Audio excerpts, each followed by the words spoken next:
Party का president मैं हूँ, इम्तियाज जलील नहीं है। मेरा डिसीजन है, मैं डिसीजन पार्टी लिया है। तो इम्तियाज जलील ने गलत बोले थे? नहीं, इम्तियाज जलील बोले हैं, मगर मामला मेरे पे ख़त्म होता है ना।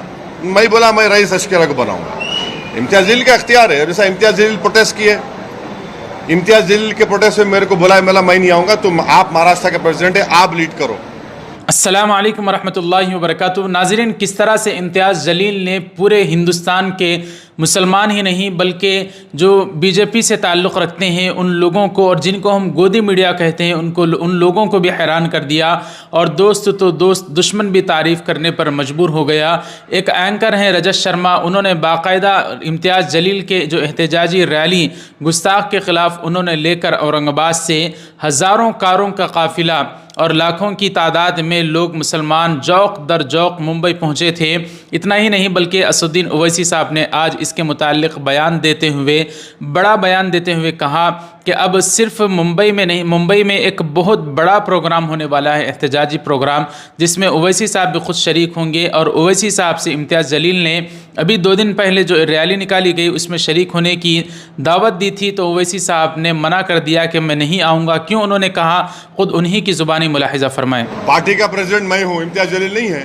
मेरा डिसीजन है, मैं डिसीजन पार्टी लिया है। तो इम्तियाज जलील ने गलत बोले थे? नहीं, इम्तियाज जलील बोले हैं, मगर मामला मेरे पे ख़त्म होता है ना। मैं बोला मैं रईस अशकेरा को बनाऊंगा। इम्तियाज जलील का इख्तियार है। जैसा इम्तियाज जलील प्रोटेस्ट किए, इम्तियाज जलील के प्रोटेस्ट में मेरे को बुलाया, मैं नहीं आऊँगा, तुम आप महाराष्ट्र के प्रेसिडेंट है, आप लीड करो। और इम्तियाज जलील ने एक पीसफुल प्रोटेस्ट लीड करके महाराष्ट्र के मुसलमानों को, महाराष्ट्र की जनता को ये पैगाम दिया है कि मुसलमानों का प्रोटेस्ट पीसफुल हो सकता है, और जो महाराष्ट्र के सेकुलर लोगों में जो तकलीफ़ थी कि इतना गलत बयान आने के बाद कोई प्रोटेस्ट नहीं हो रहा है, वो प्रोटेस्ट हुआ। और आज इम्तियाज जलील बता दिया है कि जितने बड़े बड़े दूसरे समाज के नेता हैं, ओबीसी समाज के हो, मराठा समाज के हो, अब कोई ये ना समझे कि खाली वही जनता को ला सकते। आज इम्तियाज जलील ये बता दिया कि इम्तियाज जलील भी चाहेगा तो मुंबई में लाखों लोगों को जमा कर सकता है। ये एक बहुत बड़ा पॉजिटिव मैसेज गया है। ओवैसी साहब ने और भी बयानात दिए हैं, उन बयानात को उन्हीं की ज़ुबानी आप हज़रात की खिदमत में रखेंगे। All India Muslim personal law board ने 23-24 नवंबर 2024 को बेंगलुरु में बहुत बड़ा प्रोग्राम मुनाकिद किया है। जो सालाना इजलास मुस्लिम पर्सनल लॉ बोर्ड का होता है वो बेंगलुरु में होगा, और तारीख़ साज इजलास होगा, क्योंकि वक्फ बोर्ड के मामले पर भी उसमें बयानात होंगे, और ख़ुसूसी इजलास और एक बहुत बड़ा अमूमी जलसा बेंगलुरु में रखा जाएगा। इसलिए तमाम मुसलमानों से गुजारिश की जा रही है कि किस तरह से आगे जो ऐलानात आएंगे मुस्लिम पर्सनल लॉ बोर्ड की तरफ से, कौन कौन उसमें शरीक होंगे, पूरी खबर तफसील से बताएंगे। लेकिन नाज़रीन, आप हजरात भी इरादा अगर रखते हैं तो कमेंट करके बताएं कि इस इजलास में हम शरीक होंगे, क्योंकि वहाँ पर वक्फ बोर्ड के सिलसिले में बहुत अहम तरीन और तारीख़ साज फ़ैसले भी शायद लिए जाएंगे। अल्लाह ताला इस होने वाले इजलास को कामयाबी अता फ़रमाए। अब बात करते हैं, असदुद्दीन ओवैसी साहब आज मुंबई महाराष्ट्र पहुँचे हैं। उन्होंने इम्तियाज़ जलील की रैली को लेकर बड़ी ज़बरदस्त तरीके से उनकी तारीफ़ की और अप्रिशिएट किया कि एक बंदे ने पूरे मुंबई को हिला कर रख दिया कि लोगों को उनकी तारीफ़ करने पर मजबूर होना पड़ा। आइए सुनते हैं तफसील से इस पर असदुद्दीन ओवैसी साहब ने क्या बयान दिया, और मुंबई में कैसे उनका एक और प्रोग्राम बहुत बड़ा होने वाला है, इसको सुनते हैं। मैं आपको बिल्कुल, वो झूठ है। हम बोल रहे तो नेता, हम आपको बोल रहे झूठ है वो। आपको अब आप सुन तो लीजिए। इंडिया टीवी के रजत शर्मा ने तारीफ की इसकी, अब आपको पसंद नहीं आएगा बोलना। अरे बोल रहा हूँ, सुनिए, इंडिया टीवी के रजत शर्मा ने कहा कि इम्तियाज जलील ने कलेक्टर को रिप्रेजेंटेशन दिया।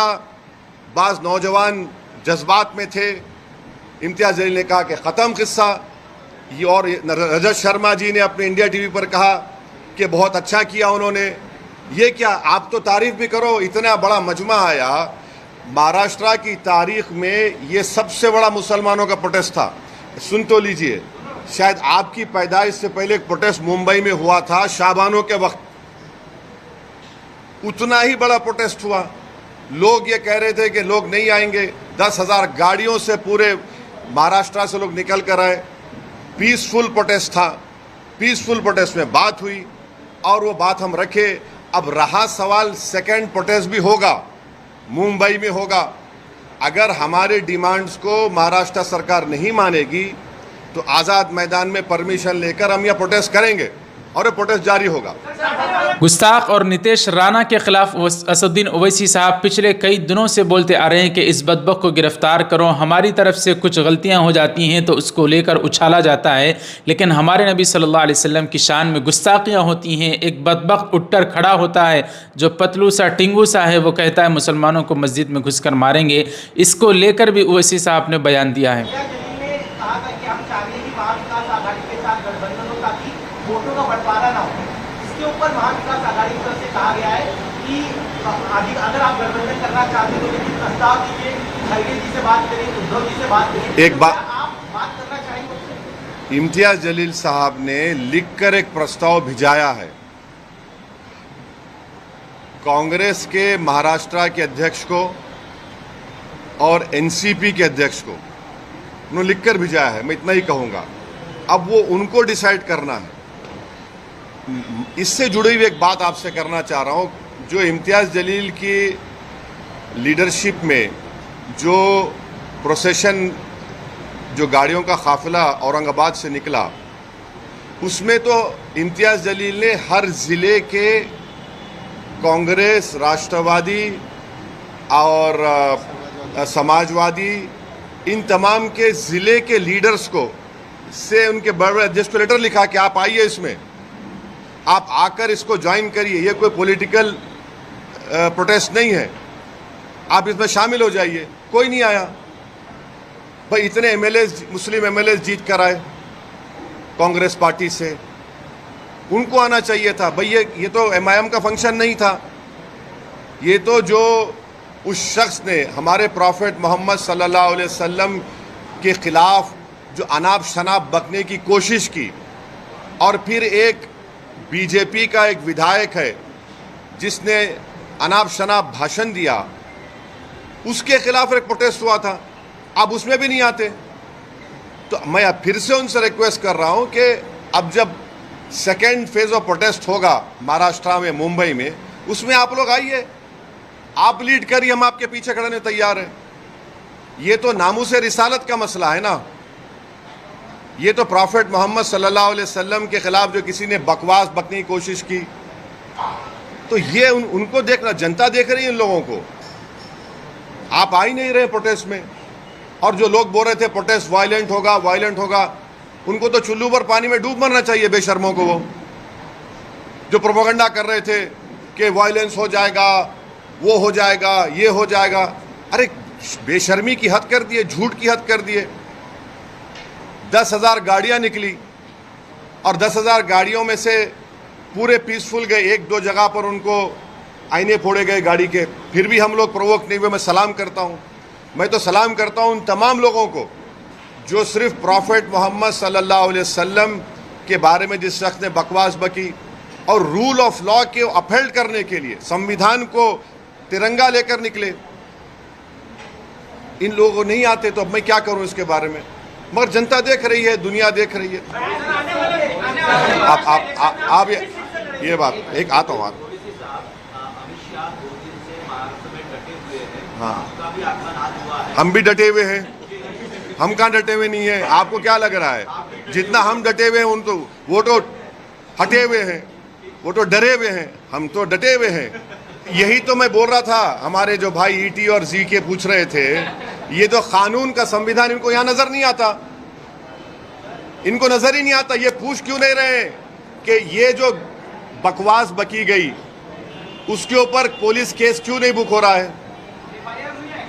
अरे पकड़ो ना, कोई दूल्हा तो नहीं है, हाथ में मेहंदी तो नहीं लगी हुई दुल्हन की तरह, भिजाओ उसको, उठा के लेके जाओ, जेल को भिजाओ, ले जाओ ना। एफआईआर हुआ है, एफआईआर लेके क्या करेंगे? बीएनएसएस में तो 15 दिन का टाइम है, जब एफआईआर इशू हो चुका है तो पकड़ो ना उसको। नहीं पकड़ सकते। देखिए महाराष्ट्र की पुलिस को ये लोग कमजोर कर रहे हैं, बीजेपी वाले। महाराष्ट्र की पुलिस एक प्रोफेशनल फोर्स है और उस प्रोफेशनल फोर्स का ये लोग मजाक उड़ा रहे हैं। ये एक नहीं अनेक भाषण है उसके। क्यों बचाया जा रहा है? क्योंकि वो रूलिंग पार्टी का है। मस्जिद में घुस के मारेंगे, ये आपको नजर नहीं आता? पत्थर नजर आते खाली आपको? तो ये सिलेक्टिव इंप्लीमेंटेशन ऑफ लॉ क्यों हो रहा है? इसको पकड़ना चाहिए फौरन दोनों को। कोर्ट अपना काम करेगा।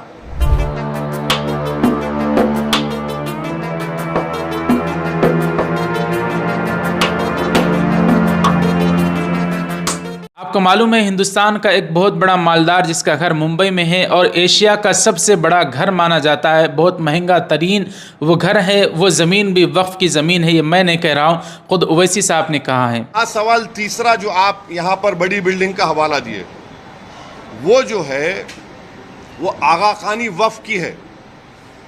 अब मोदी जी आगा खानियों के लिए वक्फ बना रहे, हम चैलेंज कर रहे मोदी जी को।